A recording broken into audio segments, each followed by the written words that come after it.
வணக்கம். பூமியில நாம பார்க்கிற இந்த சிக்கலான உயிரினங்கள் எல்லாம் எப்படி சாத்தியமாச்சுன்னு எப்பவாவது யோசிச்சிருக்கீங்களா?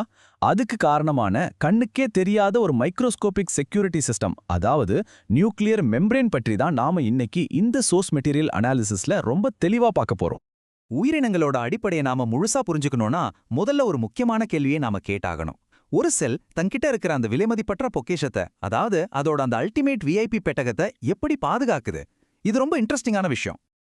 இன்னைக்கு நாம இந்த அனாலிசிஸ்ல என்னென்ன பார்க்க போறோம்னா, செல்லோட விஐபி பெட்டகம், அப்புறம் செல்லுலார் பெரும்பிரிவு, இந்த உரையோட உடற்கூறியல் எப்படி இருக்கு, உட்கர் காவலாளிகள்னா யாரு, கடைசியா அதோட அந்த ப்ளூ பிரிண்ட்டை எப்படி பாதுகாக்குது.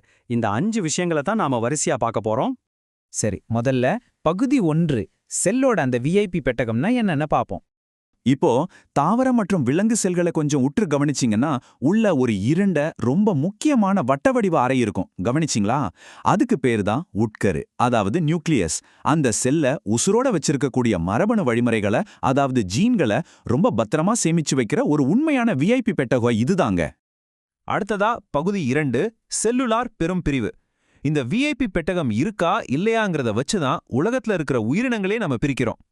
அதாவது பாக்டீரியா மாதிரி இருக்கிற ப்ரோகேரியோட்டுகளை எடுத்துக்கிட்டிங்கன்னா அதுல எந்த ஒரு பாதுகாப்பும் இல்லாத ரொம்ப பழமையான ஒரு நியூக்ளியாய்டு தான் இருக்கும். ஹிஸ்டோன்களும் இருக்காது. ஆனா அதுவே யூகேரியோட்டுகளில் ஹிஸ்டோன்களோட கூடிய டிஎன்ஏவை சுத்தி ஒரு ஸ்ட்ராங்கான உட்கரு உரை இருக்கு. இது முழுமையா பாதுகாக்கப்பட்ட ஒரு உண்மையான உட்கரு. இதுதாங்க ரெண்டுக்கும் நடுல இருக்கிற ரொம்ப முக்கியமான வேறுபாடு. இப்ப நீங்க யோசிக்கலாம், இதுக்கு நடுவுல எதுவும் இல்லையான்னு. இருக்கு. பரிணாம வளர்ச்சியில ஒரு சுவாரஸ்யமான நடுத்தர நிலையும் நாம இங்க பார்க்கறோம். அதுதான் மீசோகேரியோட்டுகள். சில புரோட்டோசோவாக்களை இதுக்கு உதாரணமா சொல்லலாம். இதுல இந்த உட்கரு உரை அழகா உருவாகி இருக்கும். ஆனா ஹிஸ்டோன் புரதங்கள் மாதிரி சில விஷயங்கள் இதுல இன்னும் முழுமையா வளர்ச்சி அடையல. ஓகே, இப்போ பகுதி 3க்கு வருவோம். உரையின் உடற்கூறியல். இந்த அமேசிங்கான பாதுகாப்பு அரணோட மைக்ரோஸ்கோபிக் அமைப்பு எப்படி இருக்குன்னு உள்ள போய் பார்ப்போம். இதோட சோர்ஸ் மெட்டீரியல் டெஃபினிஷனை துல்லியமா சொல்லணும்னா, உட்கரு உரை, அதாவது நியூக்ளியர் என்வெலப்புங்கிறது உட்கருவு சுத்தி இருக்கிற ஒரு இரட்டை சவ்வு அமைப்பு. இது சும்மா ஒரு உரை கிடையாது. எந்தெந்த பொருட்கள் உள்ளே வரணும், எது வெளியே போகணும்னு ரொம்ப ஸ்ட்ரிக்டா கண்ட்ரோல் பண்ற ஒரு மிகச்சிறந்த செக்யூரிட்டி சிஸ்டம். இப்போ இதோட லேயர்களை பாருங்களேன், ரொம்ப சுவாரஸ்யமா இருக்கும். இது ஒரு டபுள் மெம்பரேன். உள்ள இருக்கிற சுவர் ரொம்ப மென்மையா இருக்கும். ஆனா வெளியில இருக்கிற சுவர் ரைபோசோம்கள் நிறைஞ்சு கொஞ்சம் கரடு முரடா இருக்கும். அது மட்டும் இல்லாம இது எண்டோபிளாஸ்மிக் ரெட்டிகுலத்தோட அப்படியே கனெக்ட் ஆகியிருக்கும். இது ரெண்டுக்கும் நடுவுல ஒரு கோட்டைய சுத்தி இருக்கிற அகழி மாதிரி ஒரு பெரிநியூக்ளியர் ஸ்பேஸ் இருக்கிறதையும் நாம கவனிக்கலாம். இங்க ஒரு அருமையான விஷயம் கொடுத்திருக்காங்க பாருங்க. பல மில்லியன் வருஷங்களுக்கு முன்னாடி வாழ்ந்த முதல் யூகேரியாட்டுகளோட மூதாதையர்கள்ல செல் சவ்வுகள் சும்மா உள்பக்கமா வளர்ந்ததிலிருந்து தான், அதாவது அந்த சிம்பிளான இன்வெர்ட் குரோத்லேருந்து தான் இந்த மாதிரி ஒரு பிரம்மாண்டமான சிக்கலான பாதுகாப்பு சிஸ்டம் பரிணாம வளர்ச்சி அடங்கியிருக்கு. கேட்கவே ரொம்ப ஆச்சரியமா இருக்குல்ல? ரைட். எந்த ஒரு செக்யூரிட்டி வால்ட்டும் முழுசா அடைக்கப்பட்டிருக்க முடியாது இல்லையா? ஸோ பகுதி 4 உட்கரு காவலாளிகள். தேவையான பொருட்கள் எப்படி பாதுகாப்பா உள்ளேயும் வெளியும் போகுதுன்னு பார்க்கலாம்.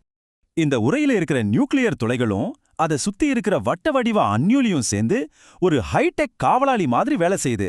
இதத்தான் போர் காம்ப்ளெக்ஸ் அப்படின்னு சொல்றாங்க. மெசஞ்சர் ஆர்என்ஏ, ரைபோசோம்கள், அப்புறம் புரதங்கள், இது மாதிரியான முக்கியமான மூலக்கூறுகள் மட்டும்தான் உட்கருவுக்குள்ள போகவோ வெளியே வரவோ முடியும்னு இந்த காவலாளிகள் தான் ரொம்ப ஸ்ட்ரிக்டா கண்ட்ரோல் பண்றாங்க. இப்போ நம்ம கடைசி பகுதிக்கு வந்துட்டோம். பகுதி 5 வரைபடத்தை பாதுகாத்தல். இவ்ளோ பெரிய செக்யூரிட்டி போட்டு அந்த செல் அப்படி எதைத்தான் பாதுகாக்குது? அந்த வால்ட்டுக்குள்ள என்ன இருக்குன்னா, நியூக்ளியோபிளாசம்னு சொல்லப்படுற ஒரு ஜெல்லி மாதிரியான மேட்ரிக்ஸ், அப்புறம் ரொம்ப அடர்த்தியான நியூக்ளியோலஸ்.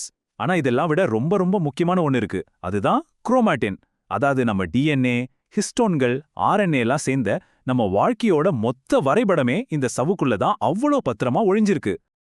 இந்த அனாலிசிஸை முடிக்கும்போது ஒரு சிந்தனையை உங்ககிட்ட விட்டுட்டு போறேன். ஒரு சின்ன மைக்ரோஸ்கோபிக் அளவிலான இந்த பாதுகாப்பு அமைப்போட பரிணாம வளர்ச்சி தான் இன்னைக்கு நாம பார்க்குற இத்தனை சிக்கலான தாவரங்களும் விலங்குகளும் உருவாகவே காரணம்னா, அந்த பெட்டகத்துக்குள்ள இன்னும் எத்தனை நம்ப முடியாத ரகசியங்கள் வெளியே வர்றதுக்காக காத்துட்டு இருக்கு. கொஞ்சம் நன்னா யோசிச்சு பாருங்க.